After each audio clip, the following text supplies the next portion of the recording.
will follow. Hi, welcome to Trinity Talk Live, water cooler conversation from a Christian perspective. I am Ken Coughlin. We have a great episode for you today. You might say this is going to be a very fun episode, I think. That'd be a fair description, right? So it's a little bit different. We got a little bit something unique going on. But before we get into that, I do want to make a quick reminder.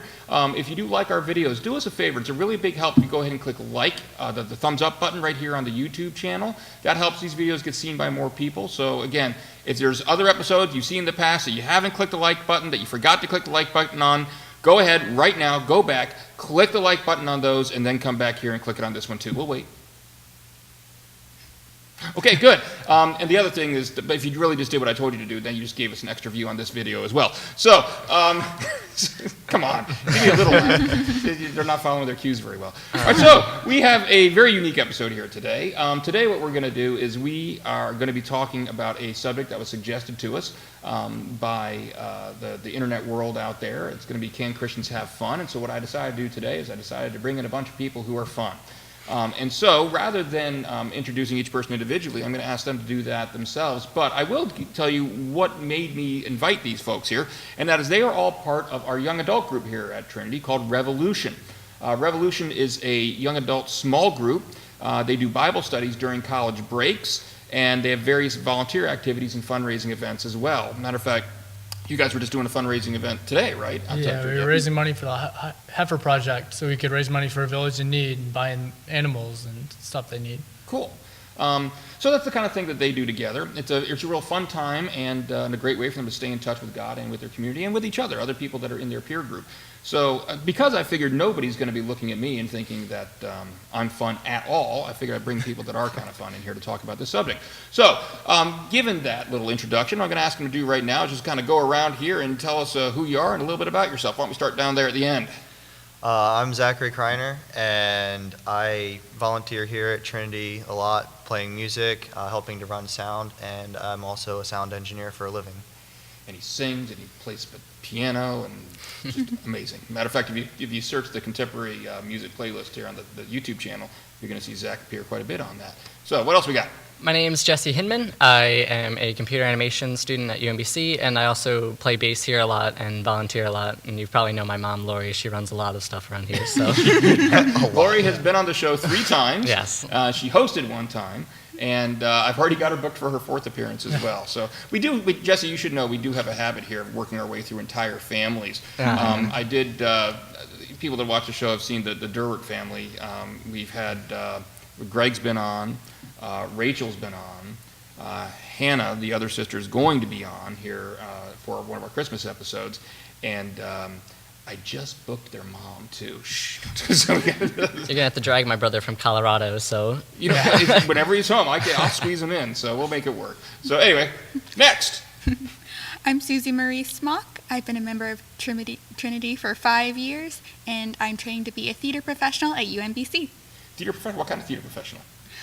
Doing a little bit of everything, costumes, acting, building the sets, a little bit of everything. Cool. You do realize that I run a theater program, right?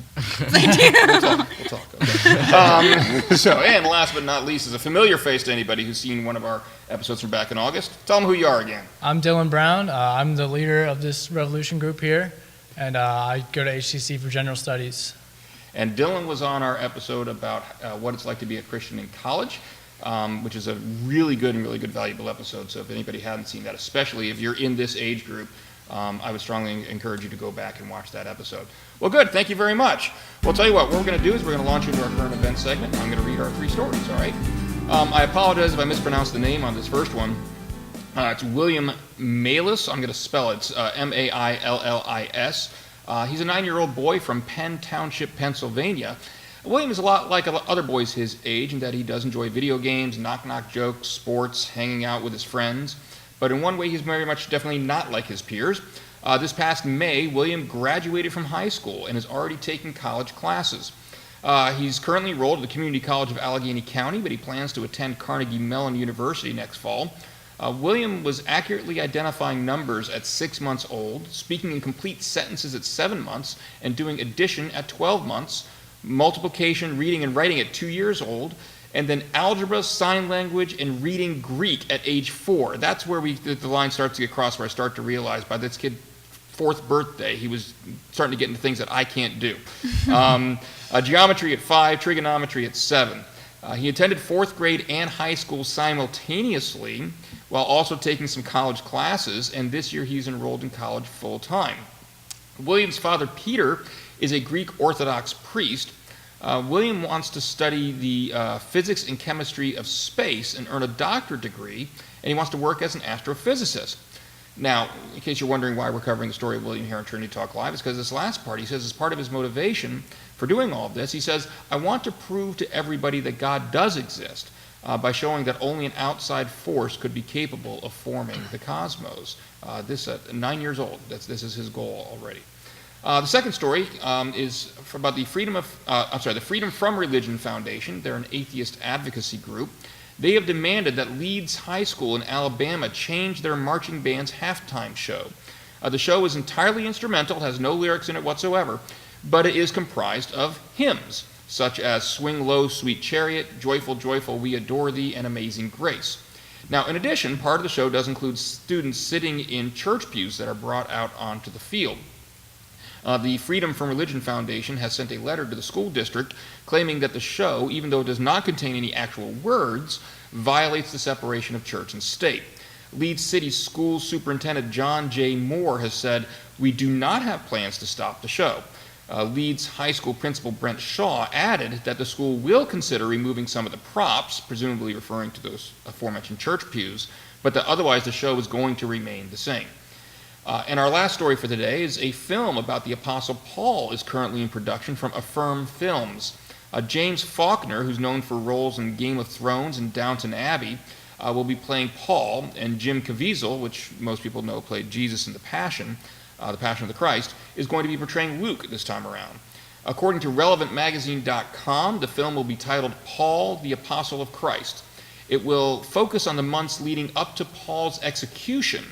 Affirm Films Executive Vice President Rich Peluso described the film by saying, this gripping film dives deep into the final months before Paul's execution under Nero as he reconciles his faith with his past persecution of the church. And this film is scheduled to be released in 2018. So those are our 3 stories for the day. I'm going to turn things over to our fun-loving group of guests over here and ask you in your most excited, fun-looking, I'm not putting any pressure on you guys at all, I know. In your most fun-sounding voice whatsoever, tell us, what if anything there stood out to you guys? I was definitely interested by the first story because I actually have a minor interest in micro and physics in general, just nanophysics and the study of quarks and small particles. So I have an interest in in-depth fields of science, and to see someone so young and so talented, obviously, working towards that is an incredible inspiration, and his goal is really, really inspiring. And I think that the fact that he has this goal set out for him and that he's working so talented shows that bright minds can work towards this goal and show others what they mean. Well, when I saw that story, I was thinking, it's good that I think it's a good goal to pursue. There are a lot of people working in that field already that can kind of point him in the right direction because there are a lot of evidences from that field that do point to God. I think it's also kind of touching at 9 years old to look at him and says, I want to prove to everybody that God does exist. And I was like, well, until the Holy Spirit touches their heart, doesn't matter what evidence you give them necessarily. Those of us that kind of work in that area kind of discover it's you can have the best evidence in the world, but if somebody doesn't want to believe it, they're still not going to believe it. But sometimes it's kind of refreshing to look at the optimism of a 9-year-old, Mm-hmm. To me, that story is also amazing, though, because he says that one of his goals is to, prove the existence of God through his studies and everything. And yet one could say that just him being that amazingly smart and what he's already accomplished is proof in of itself, that there's something more amazing, something deeper going on there. I think the one about changing the music that they're playing is crazy to think about. It's just if you're not a Christian, the odds are you won't even recognize that as a hymn. So just the fact that they're talking about separation of church and state because of the music that they're playing during a halftime show or something, it just blows my mind how people are so adamant about just getting rid of simple stuff. Well, you know what I find? It's funny because you guys are too young for this, and now I'm going to date myself to the audience out there. Maybe you've seen this. I'm going to hope Zach has seen this movie because he watches movies sometimes, right? Anybody familiar with the movie Die Hard? Yes. Okay, yay! All right. I didn't see anybody objecting to Die Hard as being a religious film, did you? Nobody chimed in and said, oh my gosh, Die Hard is trying to push Christianity down on me. And yet, in the scene when the safe finally opens, the bad guys crack it open, and the door's opening, guess what song is playing? Joyful, joyful, we adore thee. It's an instrumental song. Dun, dun, dun, dun, dun, dun, dun. Of course, it's also called Ode to Joy. Well, it's considered a Christmas song, and I don't care what anybody says, it was a Christmas movie.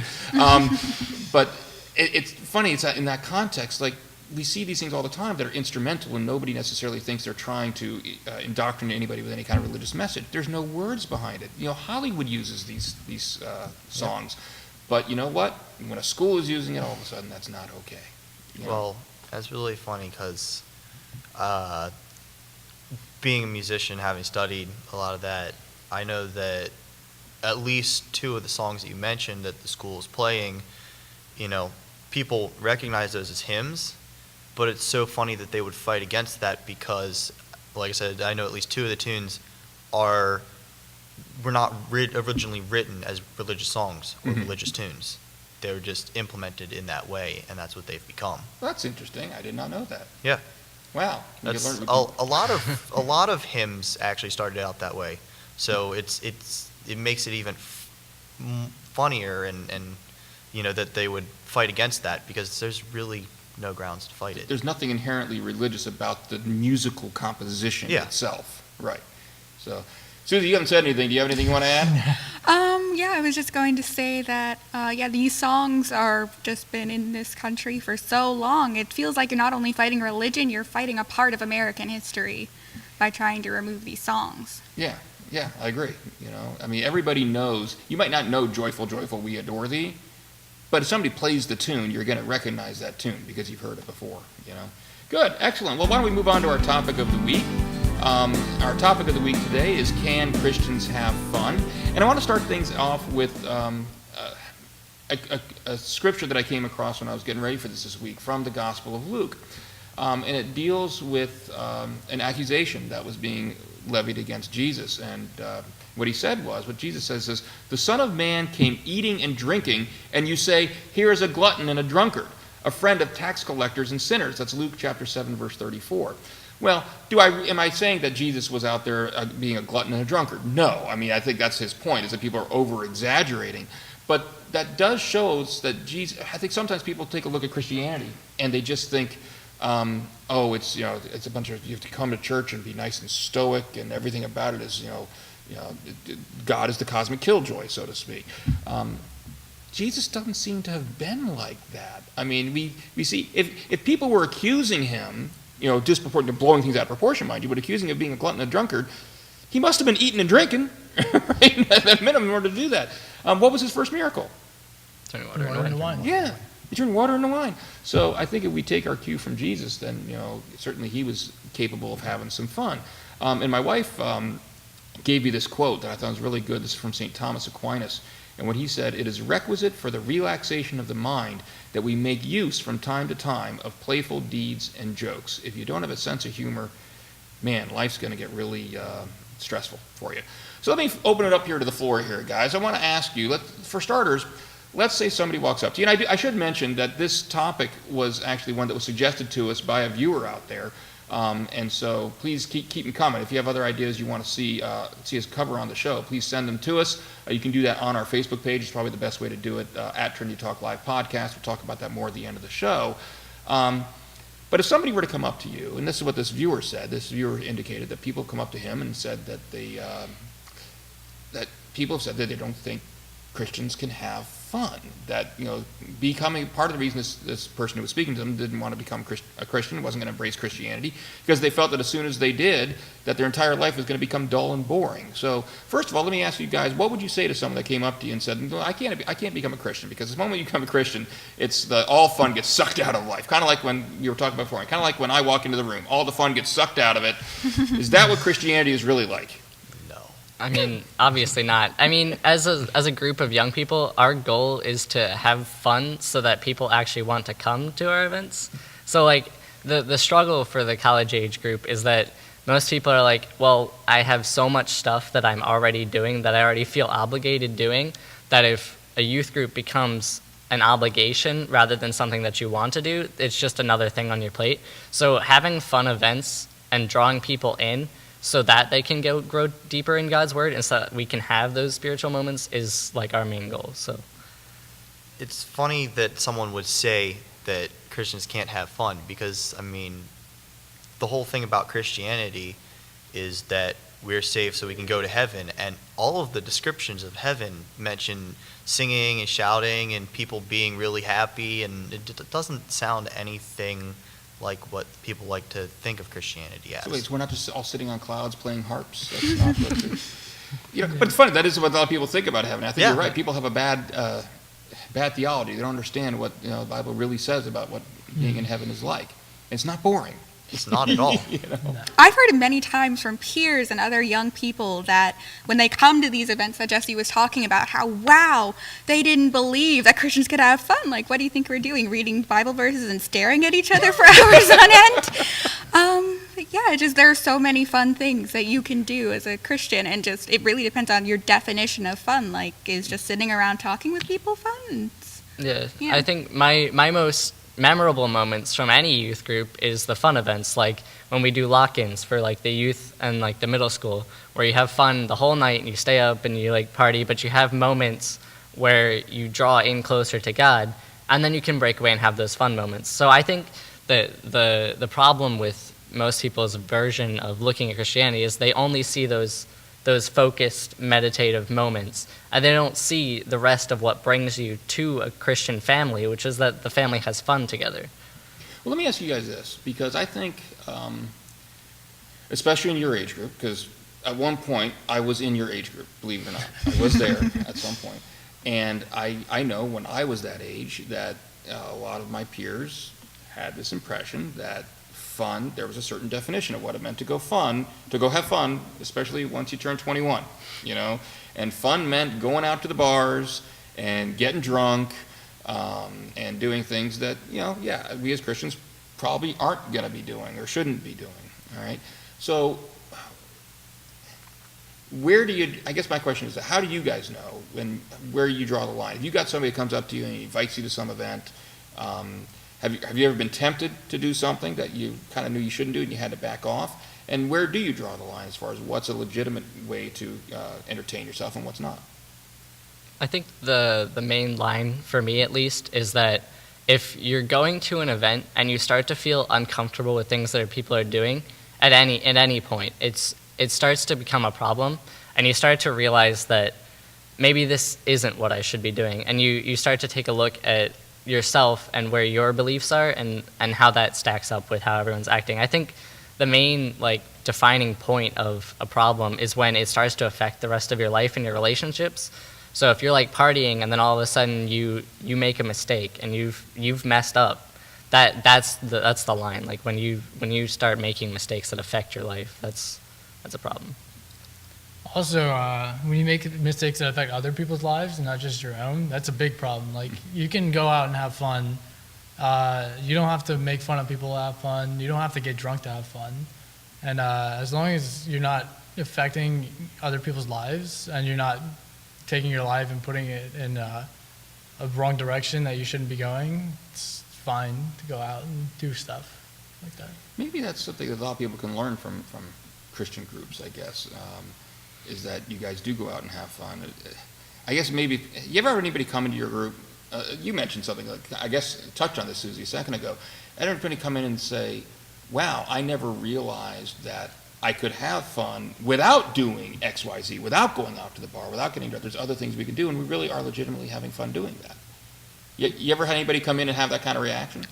Yes, I've heard people come into our lock-ins and such, like people from outside who come to the special events, and they're so amazed that we're actually laughing and running around and enjoying our lives. Having Nerf battles and just watching silly movies or whatever you want to do for the night.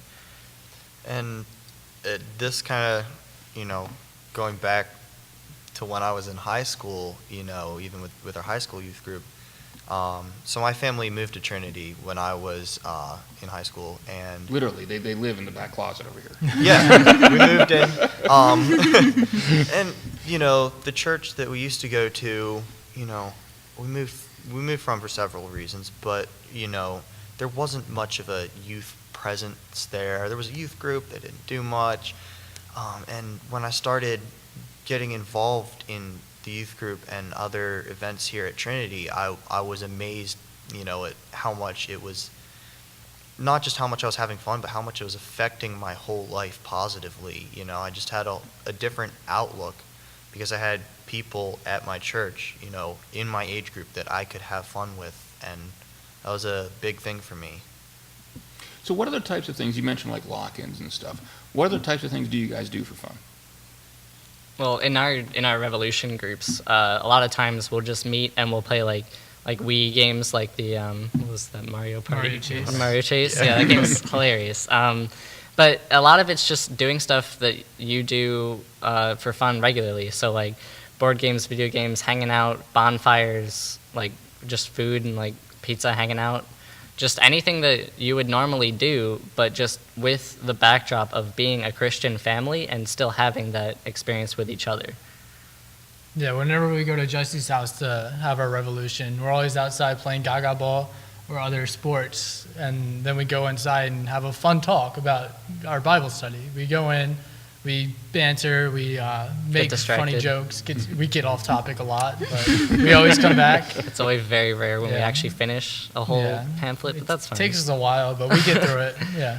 You know what? It's not just your age group. We had our small group on Friday night, and we were going through. My wife had the book, and she was picking out questions. And so I finally said, okay, we're going to pick a question from this chapter. We read the first question. Next thing you know, 45 minutes later, are we still in the first question? Yeah, we're still in the first question. So they say we did not get through all the questions in the book. So you're not the only ones. But Yeah, if you start in the right place, you usually end up where someone needs to be. well, could you like pop that on a coffee mug or something? That's like, man. Should market that. That is property copyright 2017 Trinity Talk Live. No.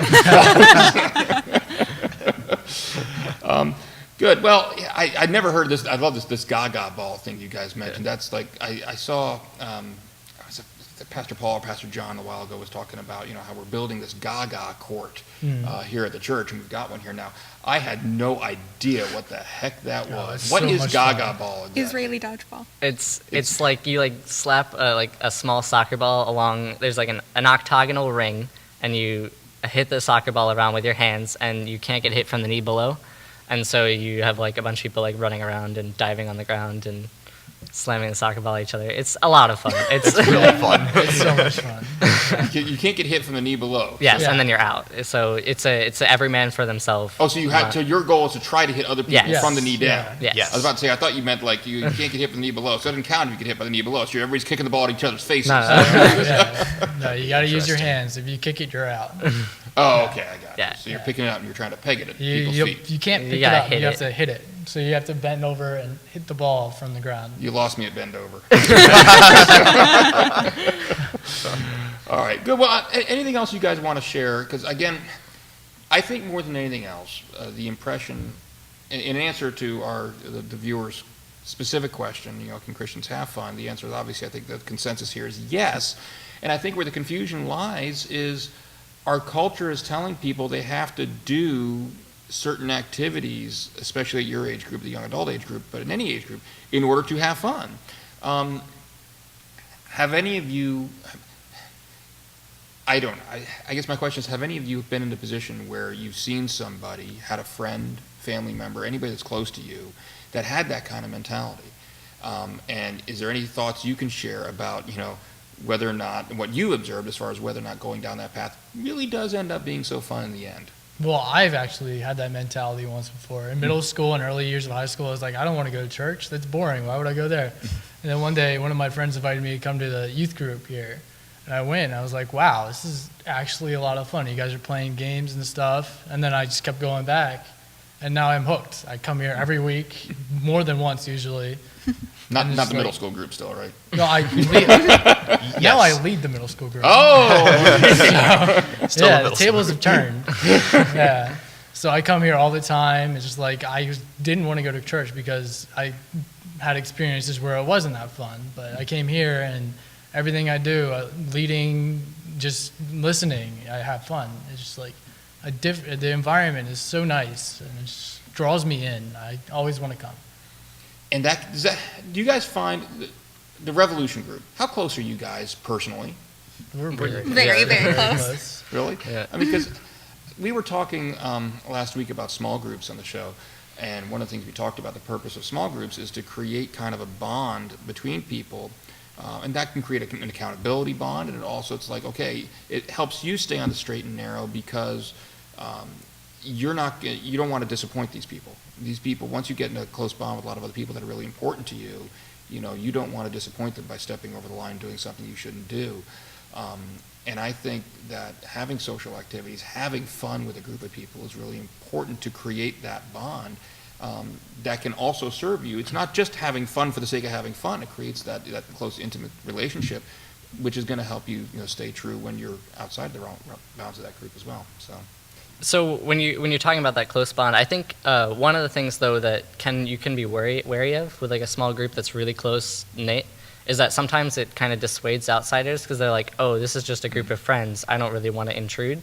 So I think that it's often really important for a small group of any age, of any size, to make sure that they are really welcoming of new people, to make sure that they actually want to come back and that they feel like they're actually part of this tight-knit group.